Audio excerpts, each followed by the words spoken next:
জাপানে আজকে অনেক বেশি বৃষ্টি হচ্ছে আর আমার বর অফিসে গেছে, ওখান থেকে আটকে গেছে, আসতে পারছে না বৃষ্টির জন্য। তো এখন আমি এই ছাতা দুটো নিয়ে যাচ্ছি ওকে আনতে। আর আজকে জানো তো জাপানে হ্যালোইন, আমাদের প্ল্যান ছিল যে আমরা হ্যালোইনে যাব। তো আমি সেভাবে প্রিপারেশনও নিয়েছিলাম সকাল থেকে।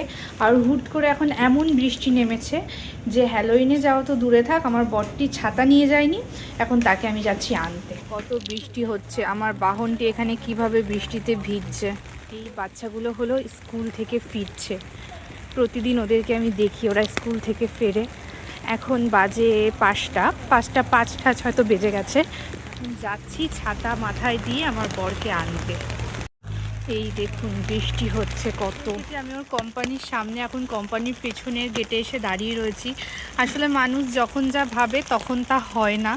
যেরকম আজকে হ্যালোইন দেখতে যাব বলে কত কিছু ভাবলাম, এমনকি একটা মাথার সুন্দর ক্লিপ টাইপের একটা কিনলাম যেটা হ্যালোইনে পরার ভাবলাম করবো, সব কিছু বানচাল হয়ে গেল এই বৃষ্টির জন্য। যে আমার ভূত সেজে আমার বর বেরিয়ে গেছে। নেন তাড়াতাড়ি আসো ছাতার তলায়, এটা আসো, তাও তো ভিজে যাচ্ছে, তাড়াতাড়ি আসো। অফিসের সামনে রুম নেওয়ার কি সুবিধা বলো, ফোন করলে আর বউ ছাতা নিয়ে চলে গেল। কিন্তু আজকে যদি আমার ডিউটি থাকতো তাহলে কে আনতে যেত তোমাকে? বাহ বাহ বাহ। তো সব প্ল্যান নষ্ট হয়ে গেল বৃষ্টির কারণে, যাওয়ার হচ্ছে না হ্যালোইন দেখতে। তো চলুন, আমাদের রুমও চলে এসেছে, এখন রুমে যাব। তো এখানেই টাটা।